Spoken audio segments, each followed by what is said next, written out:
ಒಲವು ಮಾತೇನು ಗುರುರಾಯ ಇನ್ನೊಲಿದು ಪಾದವನಿಟ್ಟ ನೆಲವೇ ಸುಕ್ಷೇತ್ರ ಜಲವೇ ಪಾವನ ತೀರ್ಥ ಸುಲಭ ಶ್ರೀ ಗುರುವೇ ಕೃಪೆಯ ಪರಮ ಪೂಜ್ಯರು ವೇದಾಂತ ಕೇಸರಿ ಮಲ್ಲಿಕಾರ್ಜುನ ಶಿವಗಳನ್ನು ಹೃದಯ ಸ್ಮರಿಸಿಕೊಂಡು ಪರಮ ಪೂಜ್ಯರು ಮಗಚ ಚೆನ್ನ ಬಸವಪಟ್ಟ ದೇವರನ್ನ ಹೃದಯ ಸ್ಮರಿಸಿಕೊಂಡು ಪರಮ ಪೂಜ್ಯರು ನಡೆದಾಡುವ ದೇವರು ವಿಶ್ವ ಸಂತರು ನಿರಾಭಾರಿ ಗುರುಗಳ ಪಾದ ಚರಣಗಳಿರುವ ಶಿರಶಾಸ್ತ್ರಾಂಗ ನಮಸ್ಕರಿಸುತ್ತಾ ಪಾಲಿಕೆಯ ಪಟ್ಟದ ಗುರುಗಳಲ್ಲಿ ಶಿರಶಾಸ್ತ್ರಾಂಗ ನಮಸ್ಕರಿಸುತ್ತಾ ನಿಮಗೆಲ್ಲರಿಗೂ ಶ್ರಾವಣ ಮಾಸದ ಒಂದು ತಿಂಗಳ ಕಾಲ ವಚನ ದರ್ಶನವನ್ನು ಹೇಳಿದಂತ ಬಸಲಿಂಗ ಗುರುಗಳ ಪಾದ ಚರಣಗಳಲ್ಲೂ ಶಿರಸಾಷ್ಟಾಂಗ ನಮಸ್ಕರಿಸುತ್ತಾ ತಮ್ಮೆಲ್ಲ ತಂದೆ ತಾಯಿಂದಲೂ ಶರಣಾರ್ಥಿ.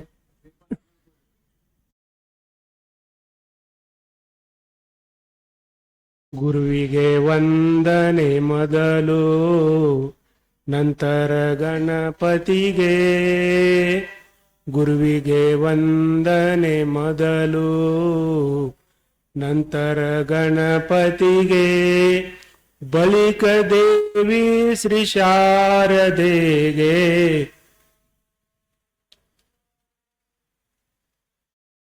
ಅಂತ ಕಬೀರದಾಸರು ಹೇಳ ಮೊದಲು ವಂದನೆ ಯಾರಿಗೆ? ಗುರುವಿಗೆ. ಗುರುಗಳು ನಮ್ಮ ಭವರೋಗವನ್ನು ದಾಟಿಸಿದವರು. ಈಗ ಹೇಗೆ ನಾವು ಒಂದು ದಡದಿಂದ ಮತ್ತೊಂದು ದಟೆಗೆ ದಾಟಿಸ್ತೈತಿಲ್ಲ, ಹಾಗೆ ಗುರುಗಳು ನಮಗೆ ಭವಬಂಧನಿಂದ ದಾಟಿಸ್ತಾರೆ. ಅದಕ್ಕೆ ಗುರುವಿಗೆ ವಂದನೆ ಮೊದಲು, ನಂತರ ಗಣಪತಿಗೆ, ಬಳಿಕ ದೇವಿ ಶ್ರೀ ಶಾರದೆಗೆ, ಇವರ ಕೃಪೆಯು ನಮಗೆ ಅಂತ ಕಬೀರದಾಸರು.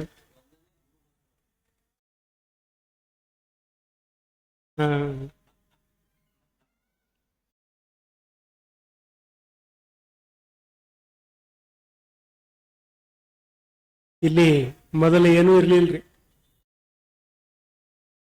ಆ ಪರಬ್ರಹ್ಮ ಕೂಡಲ ಸಂಗಮದೇವ ಒಬ್ಬರೇ ಇದ್ರು, ಭಗವಂತ ಒಬ್ಬನೇ ಇದ್ದ. ಹಾಗ ಹೇಳಿದ್ರಲ್ರಿ ಅವ್ರು ಕಲಾಕಾರ ಒಬ್ಬರೇ ಇದ್ರೆ ಹೆಂಗಾಕೈತ್ರಿ, ಕುತ್ತಂಗ ಆಕೈತಲ್ರಿ. ಅದಕ್ಕ ಭಗವಂತನಿಗೆ ಇಚ್ಛಾ ಆಯ್ತು. ಇಚ್ಛಾ ಆಗಿ ಶಿವಶಕ್ತಿ ಇದೆಲ್ಲ ನಿರ್ಮಾಣ ಮಾಡಿದಲ್ರಿ. ಮುಂದ 84 ಲಕ್ಷ ಜೀವರಾಶಿಗಳನ್ನೆಲ್ಲ ನಿರ್ಮಾಣ ಮಾಡಿದ. ಅದಕ್ಕೆಲ್ಲ ಸಾಮಗ್ರಿಗಳಲ್ಲಿ ಪಂಚಮಹಾಭೂತಗಳಿಂದೆಲ್ಲ ಈ ಜೀವ ಜಂತುಗಳನ್ನ ಆಕಾಶ, ವಾಯು, ಅಗ್ನಿ, ಜಲ, ಪೃಥ್ವಿ ಇವೆಲ್ಲವೂ ತಂದು ಇದನ್ನೆಲ್ಲ ನಿರ್ಮಾಣ ಮಾಡಿ ಇದನ್ನೆಲ್ಲ ಇಟ್ಟ ನೋಡ್ರಿ ಜಗತ್ರಿ. ಇಲ್ಲಿಕಂದ್ರೆ ಒಬ್ಬನೇ ಇದ್ದ. ಒಬ್ಬನೇ ಇದ್ರೆ ಬಹಳ ಚಲೋ ಇರ್ತಿತ್ತಲ್ರಿ. ಇಷ್ಟೆಲ್ಲ ಯಾಕೆ ಇದೆಲ್ಲ ಬೇಕಾಗಿತ್ರಿ. ಮತ್ ಇದಕ್ಕೆಲ್ಲ ಏನೇನ್ ಹಾಕಿದ್ದಾನ್ರಿ? ರೋಗ ರುಜಿನಗಳು. ಈ ಶರೀರ ಹುಟ್ಟಿಸಿದ ಶರೀರಕ್ಕೆ ರೋಗ ರುಜಿನಗಳು ಅದಾವಲ್ರಿ, ಅದಕ್ಕೆ ಡಾಕ್ಟರ್ನ ಕಳಿಸಿದ. ನಿಮಗಿಷ್ಟು ಶಾಸ್ತ್ರಗಳಿಗೆ ನಮ್ಮಂತವ್ರನ್ನ ಕಳಿಸಿದ, ನೀವು ತಣ್ಣಗೆ ಮನೆ ಆಗಿರ್ತಿದ್ರಿ. ಈ ಶ್ರಾವಣ 1 ತಿಂಗಳ್ರಿ ಕೇಳಿ ಅಂತ ಹೇಳಿ ಗುರುಗಳ ವಾಣಿಯನ್ನ 1 ತಿಂಗಳ್ರಿ ಕೇಳೋಣಂತ ತಾವೆಲ್ಲರೂ ಬಂದಿದ್ದೀರಿ. ಇಲ್ಲೆಲ್ಲ ವಚನ ದರ್ಶನ ಬಸವಣ್ಣನವರು ವಚನ ದರ್ಶನವನ್ನು ಇಟ್ಟಿದ್ರು. ಯಾಕ? ಭೂಮಿಯಲ್ಲಿ ಬಸವಣ್ಣವರು ಬಂದಿದೆ ನಿಮ್ಮೆಲ್ಲರ ಭಾಗ್ಯ. ಈ ಜ್ಞಾನವನ್ನ ಕೇಳಲಿಕ್ಕೆ ಸಿಕ್ತಿತ್ತು. ಎಲ್ಲರೂ ನಾವು ಪವಿತ್ರ ಆಗ್ತೀವಿ. ಇಲ್ಲೆಲ್ಲ ಅತ್ಯಂತಿಕ ದುಃಖ ನಿವೃತ್ತಿ, ಪರಮಾನಂದ ಪ್ರಾಪ್ತಿಯೇ ಈ ವಚನದಲ್ಲಿ ಐತ್ರಿ. ನಮಗ ಆನಂದ ಎಲ್ಲಿ ಸಿಗ್ತೈತಿ? ನಮ್ಮ ಜೀವನದ ರಹಸ್ಯ ಎಲ್ಲ ಬದಲಾಗುವುದು ಎಲ್ಲಿರಿ? ಈ ವಚನಗಳ ಮುಖಾಂತರ. ವಚನಗಳನ್ನ ಬಾಯ್ಪಟ್ಟ ಈ ಭಾಗದಲ್ಲಿ ಎಲ್ಲ ಬಸವ ಕಲ್ಯಾಣದ ಎಲ್ಲ ಕಡೆ ನಾವು ಬಾಯ್ಪಟ್ ಮಾಡ್ಕೋತಿರ್ತೀವಲ್ರಿ ವಚನಗಳನ್ನು. ಹೇಗೆ ಆ ಕಡೆ ಎಲ್ಲ ಭಗವದ್ಗೀತಾ ಮಾಡ್ತಾರಲ್ಲ, ಇಲ್ಲಿ ವಚನಗಳನ್ನು. ಇದು ಸಂಸಾರ ಹೀಗೆ ಇರುವುದರಿ. ಹಾಡ್ತಾರಿಲ್ರಿ, ಹೊಟ್ಟಿ ಸಂಸಾರ ನೀ ಬಿಟ್ಟ ಬಾರ, ಒಂದು ದಿನ ಹೋಗೋದು ನಿಶ್ಚಿಂತ. ಹಾಡ್ತಾರೆ ನಮ್ಮ ಕಡೆ ಎಲ್ಲ ಆ ಕಡೆ ಎಲ್ಲ ಜಾನಪದ ಎಲ್ಲ ಹಾಡಿನ ಬಳಗ ಬಾಳ್ರಿ. ಜಮಖಂಡಿ ಸೈಡ, ಬಾಗಲಕೋಟೆ ಸೈಡ ಭಾಳ ಹಾಡ್ತಾರೆ. ಈ ಕಡೆ ನಿಮ್ಮ ಕಡೆನೂ ಹಾಡ್ತಾ ಇಡೀ ರಾತ್ರಿ ಭಜನೆ ನಡಿತಾನೆ ಇರ್ತದೆ.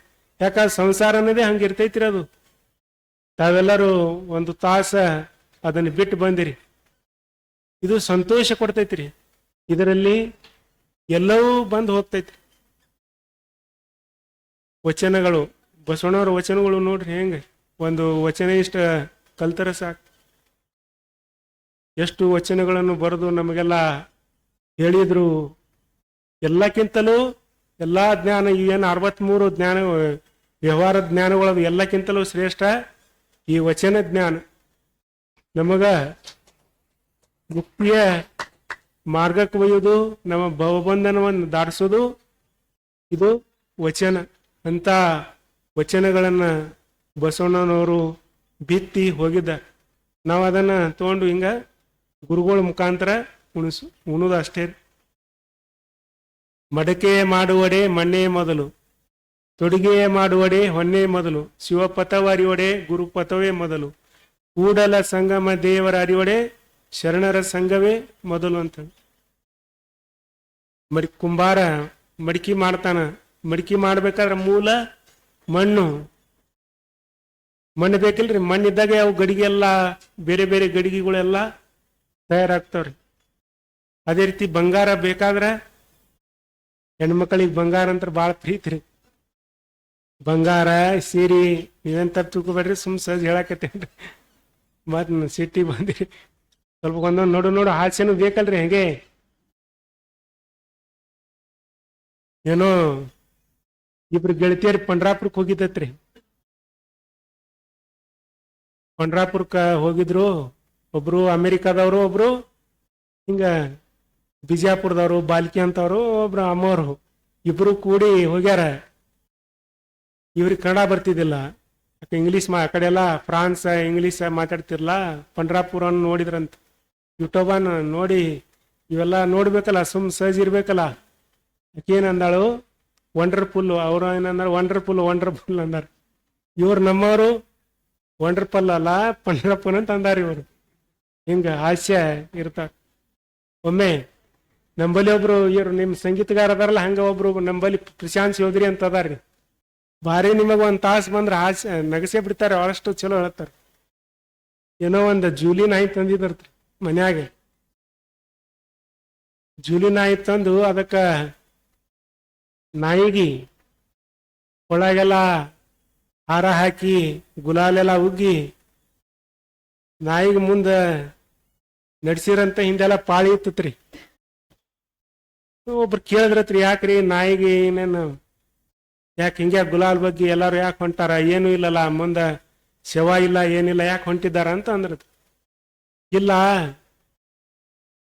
ನನ್ನ ಹೆಂಡತಿ ಭಾಳ ಕಾಡ್ತಾ ಇದ್ಳು, ಅದಕ್ಕೆ ಆ ನಾಯಿ ಕಡಿದಿದ್ದಕ್ಕ ನಮ್ಮ ಮನೆಯವರು ತೀರ್ಕೊಂಡಾರ ಅಂತ ಹೇಳಿ. ಚಲೋ ಆಯ್ತು ಅಂತ ಹೇಳಿ. ನನ್ನ ಹೆಂಡತಿನೂ ಭಾಳ ಕಾಡ್ತಾಳ ಮರಯ, ಆ ನಾಯಿ ಒಯ್ಬೇಕಂತಂದ್ರ. ಇಷ್ಟೆಲ್ಲ ಮಂದಿ ಏನೈತಲ್ಲ ಪಾಳಿ ಹಚ್ಚಾರ, ಅದಕ್ಕೆ ನಾನು ಇಲ್ಲಿ ಪುಣ್ಯಾಕತ್ತೀನಂತಂದ್ರ. ಇಷ್ಟೆಲ್ಲ ಹಾಸ್ಯಗಳು ಅದಾವ. ಒಮ್ಮೆ ಸತಿಪತಿ ಇಬ್ಬರು ತರಕಾರಿ ತಗೊಳಿಕ್ ಹೋಗಿದ್ರಂತ್ರಿ. ಕಾಯಿಪಲ್ಲೆ, ಟಮಾಟಿ, ಗಜ್ರಿ ಇವೆಲ್ಲ ಇರ್ತಾವಲ್ರಿ ಕಾಯಿಪಲ್ಲೆ. ಹೋಗಿದ್ರಂತ. ಅಮ್ಮವರೆಲ್ಲ ಕಾಯಿಪಲ್ಲೆ ಎಲ್ಲ ಹಾಕೊಂಡು ಕೈಚಲ್ದ ಹಾಕೋತಿದ್ರು. ಮತ್ತೆ ಅವ್ರು ಹಂಗೆ ಕೊಡ್ತಾರಿ ಪುಕ್ಸೇಟಿ. ಅವ್ರೇನ ಅಷ್ಟು ಕರುಣಾಮಯ ಇರ್ತಾರೇನ್ರಿ ಅವ್ರು. ಅಂತ ಶಕ್ತಿ, ದೈವ ಶಕ್ತಿ ಅಂತಾರ, ಹಂಗೆಲ್ಲ ಇರ್ತಾರೆ. ಅವ್ರಿಗೆ ರೊಕ್ಕ ಕೊಡೇಬೇಕ್ರಿ. ವ್ಯವಹಾರ ಇಟ್ಟಿದು ಅಧ್ಯಾತ್ಮ ಇರ್ತೈತೇನ್ರಿ. ಅಲ್ಲಿ ಮಠಕ್ಕೆ ಬಂದು ಹೆಂಗ ಪ್ರಸಾದನ ಮಾಡೋದು, ಗುರುಗಳಿಗೆ ಶರಣಾಗತಿ ಆಗ್ತಾ ಹಂಗಿರಂಗಿಲ್ಲ. ಅಲ್ಲೆಲ್ಲ ವ್ಯವಹಾರದಾಗೆಲ್ಲ ಕೊಡ್ಬೇಕಾಕೈತಿ. ಅವಾಗ ಕೊಡು ಮುಂದ ಇವರು ಸತಿಯವ್ರು ಹೇಳಿದ್ರ ಪತಿಗೆ, ಇಲ್ರಿ ಅವ್ರಿಗೆ ರೊಕ್ಕ ಕೊಡ್ರಿ ಅಂತೇಳಿ. ರೊಕ್ಕ ಕೊಡುವಾಗ ನಿನಗೆ ಎಲ್ಲೋ ನೋಡ್ದಂಗೆ ಆಗೈತಲ್ಲ ಅಂದ್ರತ್ರಿ. ಯಾಕೆ ಅಷ್ಟು ಮರ್ತೇ ಬಿಟ್ರಂತ್ರಿ ಅವ್ರು. ಹಿಂಗೆಲ್ಲ ಹಾಸ್ಯಗಳು ಭಾಳ ಇರ್ತಾವ್ರಿ, ನವವಿಧ ಹಾಸ್ಯಗಳು. ಅಧ್ಯಾತ್ಮದ ಸತ್ಸಂಗ ಈ ಶ್ರಾವಣ ಮಾಸದಲ್ಲಿ ಒಂದು ತಿಂಗಳಾದರೂ ಈ ಭಗವಂತನ ನಾಮಸ್ಮರಣೆ ನುಡಿ ಕೇಳಿಲಿ ಅಂಥೇಳಿ ಇಲ್ಲೆಲ್ಲ ನಡೆಸಿದ್ದಾರೆ. ಇದು ಸಂಸಾರದ ಮೇಲೆ ಇರುದೇ, ಇದು ಗದ್ಲ, ಅಡೆತಡೆಗಳು, ಮಕ್ಕಳು ಇವೆಲ್ಲ ಇರುವೆ, ರೋಗ ರುಜಿನಗಳು ಇವೆಲ್ಲವೂ ಇರುವೆ. ಇದರ ನಡುವೆ ನೀವೆಲ್ಲರೂ ಗುರುಗಳ ವಾಣಿ ಕೇಳ್ತಿಲ್ಲ, ಅದರಿಂದ ಒಂದೆರಡು ಮಾತುಗಳು ಸಾಕು. ಹೇಗೆ ಕತ್ತಲೆ ಅಸತೋಮ ಸದ್ಗಮಯ, ತಮಸೋಮ ಜ್ಯೋತಿರ್ಗಮಯ, ಮೃತ್ಯೋರ್ಮ ಅಮೃತಂಗಮಯ ಹೇಳ್ತೇವೆ. ಅಸತ್ಯದಿಂದ ಸತ್ಯದ ಕಡೆ ನಾವು ಈ ವಚನಗಳು ನಮಗೇನ್ ಮಾಡ್ತಾವು, ಗುರುಗಳು ಅಸತ್ಯದಿಂದ ಸತ್ಯದ ಕಡೆಗೆ. ತಮಸ್ಸು ಕತ್ತಲಿ, ಇಲ್ಲಿ ಕತ್ತಲಿತ ನಾವೆಲ್ಲ ಕೊಂಡಿರ್ತೇನೆ, ಇಲ್ಲ ಬೆಳಕ ಮಾಡಿದ್ರಂತ ನಾವೆಲ್ಲ. ಅದಕ್ಕ ತಮಸ್ಸಿನಿಂದ ಬೆಳಕಿನ ಕಡೆ. ಮೃತ್ಯು, ಈ ಮೃತ್ಯು ಅಂದ್ರೆ ಭವಬಂಧನ. ನಾವೆಲ್ಲರೂ ಹುಟ್ಟು ಬಂದಿವಲ್ಲ, 84 ಲಕ್ಷ ಜೀವರಾಶಿಗಳಲ್ಲಿ ಈ ಮನುಷ್ಯ ಜನ್ಮ ದೊಡ್ಡದಪ್ಪ ಅಂತ ಹೇಳ್ತಾರಲ್ಲ, ಹಾಗೆ ಈ ಮನುಷ್ಯ ಜನ್ಮ ದೊಡ್ಡದ್ದು. ನಾವು ಸುಮ್ಮ ಗುರುಗಳ ವಾಣಿ ಎರಡು ಮಾತುಗಳನ್ನ ವಚನಗಳನ್ನ ಕೇಳಬೇಕಂತ ಸಹಜ ಬಂದಿವ್ರಿ. ನಾವೇನು ಪ್ರವಚನ ಮಾಡೋರಲ್ಲ, ಏನಿಲ್ಲ, ಸಹಜ ಅಪ್ಪಗಳು ಸೇವಾ ಮಾಡ್ಕೊಂತ ಅಪ್ಪಗಳು ಪ್ರಸಾದ ಕೊಡ್ರ ಮುಂದೆ ಹಂಗೆ ಸ್ವಲ್ಪ ವಚನ ಚಿಂತನೆ ಬಿಡಿಸ್ತಾ ಇದ್ವಲ್ರಿ, ಅವಿಷ್ಟು ಕಲ್ಕೊಂಡಿರೋ ಅಷ್ಟೇ. ನಾವೇನು ಅಭ್ಯಾಸ ಮಾಡಿಲ್ಲ, ಏನಿಲ್ಲ, ಸುಮ್ಮ ಸೇವಾ ಮಾಡ್ಕೊಂತ ಅಷ್ಟು ವಚನಗಳನ್ನು ಹೇಗೆ ಬಿಡಿಸ್ಬೇಕು ಜನರ ಮೈಲಿಗೆ ಹೇಳಿಲ್ರಿ ಶರಣರು. ಎಲ್ಲ ಬಟ್ಟೆ ಎಲ್ಲ ತೊಳಿಬೇಕಾದ್ರೆ ಮಡಿವಾಳಂಗ್ ಇಕ್ಕೋರು ಎಲ್ಲ ಸಾಬಾನ್ ಗಿಮಾನ್ ಹಚ್ಚಿ ತೊಳಿತೀವಿ. ಈ ಸತ್ಸಂಗದಿಂದ ನಮ್ಮ ಮನಸ್ಸು ಶುದ್ಧಿ ಆಕೈತಿ. ಮನಸ್ಸು ಶುದ್ಧಿ ಆಯ್ತಂದ್ರ ನಮ್ಮ ಬುದ್ಧಿ, ಇಂದ್ರಿಯಗಳು, ಮನಸ್ಸು, ಬುದ್ಧಿ ಸ್ವಚ್ಛ ಆಗ್ತೈತಿ. ಬುದ್ಧಿ ಸ್ವಚ್ಛ ಆಯ್ತಂದ್ರೆ ನಮ್ಮ ಅಂತಃಕರಣದಲ್ಲಿ ಆ ಜ್ಞಾನ ಜ್ಯೋತಿ ಬೆಳಗ್ತೈತೆ ಅಂತೇಳಿ ನನ್ನ ಎರಡು ಮಾತುಗಳನ್ನು ಗುರುಗಳ ಪಾದಗಳಲ್ಲಿ ಅರ್ಪಣೆ ಮಾಡಿ ತಮ್ಮೆಲ್ಲರಲ್ಲಿ ಶರಣ. ಪೂಜ್ಯ ಬ್ರಹ್ಮ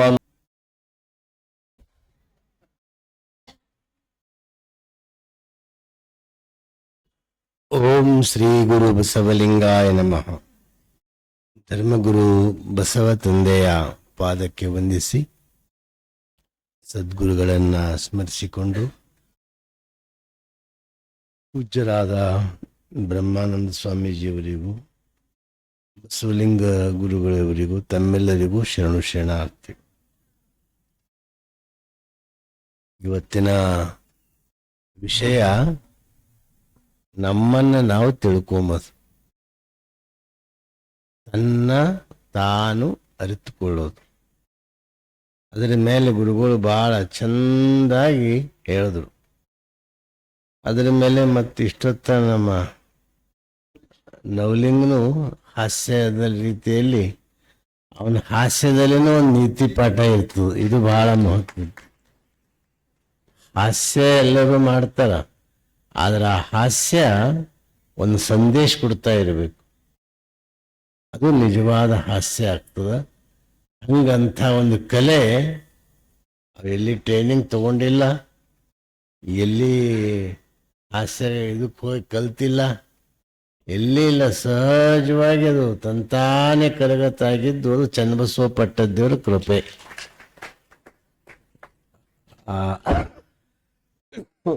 ಅದಕ್ಕೆ ಎಲ್ಲಕ್ಕಿಂತ ಕಷ್ಟಕರವಾಗಿರುವಂಥದ್ದು ಯಾವುದು ಅಂದ್ರೆ ನಮ್ಮನ್ನು ನಾವು ತಿಳ್ಕೊಳ್ಳೋದೇ ಕಷ್ಟ. ನಾವು ಎಲ್ಲ ತಿಳ್ಕೊತಾ ಇದ್ದೀವಿ, ನಮ್ಮನ್ನು ನಾವು ತಿಳ್ಕೊತಾ ಇಲ್ಲ. ನಾವು ಎಲ್ಲವನ್ನರಿ, ಅದಕ್ಕೆ ಹೇಳ್ತಾರಲ್ಲ, ಹೇಳಿದ್ರಲ್ಲ ಗುರುಗಳು, ಎಲ್ಲವನ್ನರಿದು ಫಲವೇನಯ್ಯ ತನ್ನ ತಾನರಿಯದನಕ್ಕ ಅಂತ ಹೇಳ್ಯಾರ. ಎಲ್ಲನೂ ತಿಳ್ಕೊಂಡಿದ್ದೀವಿ, ಆದ್ರೆ ನಮ್ಮನ್ನು ನಾವು ತಿಳ್ಕೊಲಿಕ್ಕೆ ಇಲ್ಲ. ಅದಕ್ಕೆ ಬಸ್ ಒಬ್ರು ಶರಣರು ಹೇಳ್ತಾರಲ್ಲ, ಏನಂತ ಹೇಳ್ತಾರ, ತನ್ನನ್ನು ತಾನಾರೆಂದು ತಿಳಿದಡೆ ತಾನೇ ದೇವರು ಕಾಣ ಕೂಡಲ ಸಂಗಮ ದೇವ, ಅಪ್ರಮಾಣ ಕೂಡಲ ಸಂಗಮ ದೇವ. ತನ್ನನ್ನು ತಾನಾರೆಂದು ತಿಳಿದಡೆ. ಇದಕ್ಕೆ ಈ ತಮ್ಮನ್ನು ನಾವು ತಿಳ್ಕೊಂಬೋರು ಯಾರಪ್ಪ ಅಂದ್ರೆ ಅನುಭಾವಿಗಳು ತಿಳ್ಕೊತಾರೆ. ಅನುಭಾವಿಗಳು ನಮ್ಮನ್ನು ನಾವು ತಿಳ್ಕೊತಾರೆ. ಪಾಂಡಿತ್ಯ ಇರ್ತದಲ್ಲ, ಪಾಂಡಿತ್ಯ ಪಾಂಡಿತ್ಯ ಇದ್ದವ್ರು ಬರೇ ಪುಸ್ತಕದ ಜ್ಞಾನ ಇರ್ತದವ್ರಿ, ಶಾಸ್ತ್ರ ಜ್ಞಾನ ಇರ್ತದವ್ರಿ, ಪುಸ್ತಕದಲ್ಲಿ ಪಾಂಡಿತ್ಯ ಇರ್ತಾರ, ಆದ್ರೆ ಅನುಭವದಲ್ಲಿ ಅವರು ಇರೋದಿಲ್ಲ. ಅದಕ್ಕೆ ಅನುಭವ ಅಂದ್ರೆ ಏನು? ಅನುಭವ ಅಂದ್ರೆ ಈಗ ಉದಾಹರಣೆ ಹೇಳ್ತೀನಿ. ಇಲ್ಲೊಂದು ಪಟ್ಕದ ಒಂದು ಹಳ್ಳ, ಕಲ್ಲು ಸಕ್ಕರೆದೊಂದು ಹಳ್ಳ, ಉಪ್ಪಿನೊಂದು ಹಳ್ಳ ಇಡ್ತೀವಿ. ನಿಮಗೆ ಮೂರು ಒಂದೇ ರೀತಿಯಾಗಿ ಕಾಣ್ತಾವ. ಪಟ್ಕ, ಕಲ್ಲು ಸಕ್ರೆ, ಉಪ್ಪು. ಇದನ್ನ ನವಲಿಂಗ್ ಅಂತ ಬಂದು ಏನು ಮಾಡ್ತಾನಂದ್ರೆ ಒಂದು ಯಾವ್ದಾರ ಹಿಂಗೆ ನಾಲಿಗೆ ಮೇಲೆ ಇಟ್ಕೋತಾನೆ. ಅವಾಗ ಅದು ಇದು ಪಟ್ಕ ಅದರಿ ಅಂತ. ಮತ್ತೊಂದು ಇಟ್ಕೊಂಡು ನೋಡ್ತಾನೆ, ಇದು ಉಪ್ಪು ಅದರಿ ಅಂತ. ಮತ್ತೊಂದು ಇಟ್ಕೊಂಡು ನೋಡ್ತಾನೆ, ಇದು ಕಲ್ಲು ಸಕ್ರೆ ಅದರಿ ಅಂತಂತ. ಇದಕ್ಕೇನಂತಾರ? ಅನುಭವ ಅಂತಾರೆ. ಅನುಭವ ಬೇರೆ, ಅನುಭಾವ ಬೇರೆ. ಲೌಕಿಕವಾದಂಥ ಅನುಭವಕ್ಕೆ, ಲೌಕಿಕವಾದಂಥ ವಸ್ತುಗಳಿಂದ ಸಿಗೋದಕ್ಕೆ ಅನುಭವ ಅಂತ ಕರೀತಾರೆ. ಈಗ ನಾವು ಧ್ಯಾನ ಮಾಡ್ತೀವಿ, ಲಿಂಗ ಪೂಜೆ ಮಾಡ್ತೀವಿ, ಲಿಂಗ ಯೋಗ ಮಾಡ್ತೀವಿ. ಇದ್ರದಿಂದ ಏನು ನಮಗೊಂದು ಶಕ್ತಿಯ ಒಂದು ಅನುಭವ ಆಯ್ತದಲ್ಲ, ಇದಕ್ಕೇನಂತಾರ ಅಂದ್ರೆ ಅನುಭವ ಅಂತ ಕರೀತಾರೆ. ಅನುಭವ ಅಂದ್ರೆ ಪಂಚೇಂದ್ರಿಯಗಳಿಗೆ, ಇದು ಪಂಚೇಂದ್ರಿಯಗಳಿಂದ ದೊರಕುವಂಥ ಜ್ಞಾನಕ್ಕ ಅನುಭವ ಅಂತ. ಪಂಚೇಂದ್ರಿಯಗಳಿಗೆ ಮೀರಿದಕ್ಕ ಏನಂತಾರ? ಅನುಭವ ಅಂತ ಕರೀತಾರೆ. ಈಗ ಪರಮಾತ್ಮನ ನಮ್ಮನ್ನು ನಾವು ತಿಳ್ಕೊಳ್ಳೋದಕ್ಕೆ ಪಂಚೇಂದ್ರಿಯಗಳು ಹತ್ತಲ್ಲ. ಅದಕ್ಕೇನ್ ಬೇಕು? ಅನುಭವ ಬೇಕದು, ತಿಳಿತಿಲ್ಲ. ಅದಕ್ಕೆ ಆ ಅನುಭವ ನಾವು ಪಡ್ಕೋಬೇಕಾದ್ರೆ ಸ್ವಲ್ಪ ನಾವು ಆ ಮಾರ್ಗದಲ್ಲಿ ಹೋದ್ರೆ ಅನುಭವ ಮಾರ್ಗ ಸಿಗ್ತದೆ. ಈಗ ಕೊಳಲು ಉತ್ತರ, ಕೊಳಲು ಊದ್ತಾ ಇದ್ದಾಗ ಒಳಗಿಂದು ಖಾಲಿ ಇದ್ರೆ ಅದು ನಾದ ಬರ್ತದ. ನಮ್ಮ ನವಲಿಂಗ ಗೊತ್ತದ, ಯಾಕೆ ಬಾರಿಸ್ತಾರ ಅವರೆಲ್ಲ. ಅದು ಒಳಗ ತುಂಬಿದಿತ್ತಂದ್ರೆ ಅದು ನಾದ ಬರಲ್ಲ, ಅದು ಒಳಗೆ ಖಾಲಿ ಇರಬೇಕು. ಅವಾಗ ಮ್ಯಾಲ ಹಿಂಗೆ ಕೈ ಇಟ್ಟಿನ ಕೂಡಲೇ ಸುಂದರ ನಾದ ಶುರುವಾಗ್ತದೆ. ಹಂಗೆ ನಮ್ಮೊಳಗೆ ನಾ ನಾ ನಾ ನಾ ಅಂಬದೇನು ತುಂಬಿದ್ದದಲ್ಲ, ಅದು ಖಾಲಿ ಆಯ್ತು ಅಂದ್ರೆ ಅವಾಗ ಅದು ಅನುಭವ ಶುರುವಾಗ್ತದೆ. ಅನುಭವ ಶುರುವಾಗ್ತದೆ. ಗದಗಿನ ಜಗದ್ಗುರುಗಳು ಹೇಳ್ತಿರ್ತಿರು, ನೀವು ಕೇಳಿರ್ಬೇಕು, ಭಾಳ ಸಲ, ವರ್ಷದ 2-3 ಸಲ ಬರ್ತಿದ್ರು ಇಲ್ಲಿ ಬಾಲ್ಕಿಗೆ. ಅವರು ಬಹಳ ಪ್ರೀತಿ ಇತ್ತು ನಮ್ಮ ಮ್ಯಾಲ ಅವ್ರದ್ದು. ಅವಾಗ ಒಬ್ಬ ಪಂಡಿತ್ ಬಂದಂತ, ಒಬ್ರು ದೊಡ್ಡ ಗುರುಗಳು ಬಲ್ಲಿ, ಸಿದ್ಧಾರೂಢ ಸ್ವಾಮಿಗಳು ಬಲ್ಲಿ ಬಂದಾರಂತ ಹೇಳ್ತಾರ, ಯಾರ ಅಥಣಿ ಶಿವಗಳು ಬಲ್ಲಿ ಬಂದಾರಂತ ಹೇಳ್ತಾರ, ಎಲ್ಲೇ ಬರಲಿ. ಅವಾಗ ಅವ್ರಂದ್ರಂತ, ಪಂಡಿತ ಗುರುಗಳೇ, ನಾನು ಹಿಂಗೆ ಸಿದ್ಧ ಮಾಡ್ತೀನಿ, ನೀವು ಯಾವ್ದು ಅದ ಅನ್ರಿ ಅದು ಇಲ್ಲಂತ ಸಿದ್ಧ ಮಾಡ್ತೀನಿ. ಯಾವ್ದು ನೀವು ಇಲ್ಲ ಅಂತಿರಲ್ಲ, ನಾ ಅದ ಅಂತ ಸಿದ್ಧ ಮಾಡ್ತೀನಿ ಅಂದ್ರು. ಅವಾಗ ಅವಂದ, ಇದು ನನಗೇನು ಹಂಗೆ ನಿಂದು ಹಂಗೆ ಸಿದ್ಧ ಮಾಡ್ಲಾಕ ಬರ್ಲಪ್ಪ, ಗರ್ಗದ ಮಡಿವಾಳೇಶ್ವರ ಅಂತ ಒಬ್ರು ಗುರುಗಳಾರ, ನೀ ಅಲ್ಲಿ ಹೋಗು, ಅವ್ರ ಬಲ್ಲಿ ನೀ ಕೇಳಿದೆ ಅಂದ್ರೆ ಅದು ಸಿದ್ಧ ಮಾಡಿ, ಅವ್ರು ಏನು ಹೇಳ್ತಾರ ನೀ ಸಿದ್ಧ ಮಾಡು, ನೀ ಬಾ ಅಂತ ಹೇಳಿದ್ರು. ಅಲ್ಲಿ ನೀ ಹೋಗು ಅಂತಂದ್ರು. ಇಲ್ಲ, ನಾ ಇಂಥ ಪಾಂಡಿತ್ಯ ಗಳಿಸೀನ್ರಿ, ನೀವು ಬೇಕಾದ ವಿಷಯ ತಗೋರಿ, ಇದು ಕುರ್ಚಿ ಅದ ಅನ್ರಿ, ನಾ ಕುರ್ಚಿ ಇಲ್ಲ ಅಂತ ಸಾಧಿಸ್ತೀನಿ ಅಂದ. ಇಂಥವು ಉದಾಹರಣೆಗಳು ಭಾಳ ಹೇಳ್ಕೊತ. ಹೌದಪ್ಪ, ನೀವು ಒಳ್ಳೆಯದು, ನೀ ಅಲ್ಲಿ ಹೋಗು, ಅಲ್ಲಿ ಚರ್ಚೆ ಮಾಡು, ನನ್ನ ಬಲ್ಲೇನು ಬೇಡ ಅಂತ ನಾವು ಅವ್ರು ಭಾಳ ದೊಡ್ಡ ಜ್ಞಾನಿ ಅದ, ನೀ ಅಲ್ಲಿ ಹೋಗು ಅಂತ ಕಳಿಸಿದ್ರು. ಅಲ್ಲಿ ಹೋದ. ಏನಪ್ಪ, ಏನ್ರಿ ಗುರುಗಳೇ ಹಿಂಗೆ ಕಳಿಸ್ಯಾರ ನಿಂಬಲ್ಲಿ? ಹಾಂ, ಬಾ ಬಾ ಕೂಡು. ಏನದ ನಿಂದು ವಿಚಾರ? ನೀವು ಯಾವುದಕ್ಕ ಅದ ಅಂತ್ರಿ, ನಾ ಅದಕ್ಕೆ ಇಲ್ಲಂತ ಸಿದ್ಧ ಮಾಡ್ತೀನಿ. ನೀ ಯಾವುದಕ್ಕ ಇಲ್ಲಂತ್ರಿ, ನಾ ಅದ ಅಂತ ಸಿದ್ಧ ಮಾಡ್ತೀನಿ. ಅವಾಗ ಅವ್ರಂದ್ರು, ನಿಂಬಲ್ಲಿ ನಾ ಅಂಬತ್ ತುಂಬಿಕೊಂಡದ ಅಂತ ತಿಳ್ಕೊಂಡ್ರು. ಅವನ್ ಖಾಲಿ ಮಾಡಿ ಹಾಕ್ಬೇಕಲ್ಲ. ಅವ್ರಂದ್ರು, ಹಂಗಾರ ಒಂದು ಕೆಲಸ ಮಾಡಪ್ಪ, ನಾ ಅಂತೀನಿ, ನೀನು ನಿಮ್ಮ ತಂದೆ ತಾಯಿ ಹುಟ್ಟೇ ಇಲ್ಲ, ಹುಟ್ಟಿನಿ. ನೀನು ನಿಮ್ಮ ತಂದೆ ತಾಯಿ ಹುಟ್ಟಿದಿ ಅಂತೀನಿ ನಾ. ನೀನು ನಮ್ಮ ತಂದೆ ತಾಯಿ ನಾ ಹುಟ್ಟೇ ಇಲ್ಲ ಅಂತ ಸಿದ್ಧ ಮಾಡು ಅಂದ್ರು. ತಿಳಿತಾ ಇಲ್ಲ ನೀವು? ಯಾಕಂದ್ರೆ ನೀ ಯಾವುದಕ್ಕೆ ಇಲ್ಲ ಅಂತ ಸಿದ್ಧ ಮಾಡ್ತಿಲ್ಲ, ಅದ ಹೌದಂದಕ್ಕೆ ನೀ ಅಲ್ಲ ಮಾಡ್ತಿ, ಅಲ್ಲ ಅಂದಕ್ಕೆ ಹೌದು ಮಾಡ್ತಿ. ಮತ್ತೆ ನಾನು ನಿಮ್ಮ ತಂದೆ ತಾಯಿಗೆ ನೀ ಹುಟ್ಟಿದಿ ಅಂತ ಹೇಳ್ತೀನಿ. ನಾ ನಮ್ಮ ತಂದೆ ತಾಯಿ ಹುಟ್ಟೇ ಇಲ್ಲ ಅಂತ ಸಿದ್ಧ ಮಾಡು.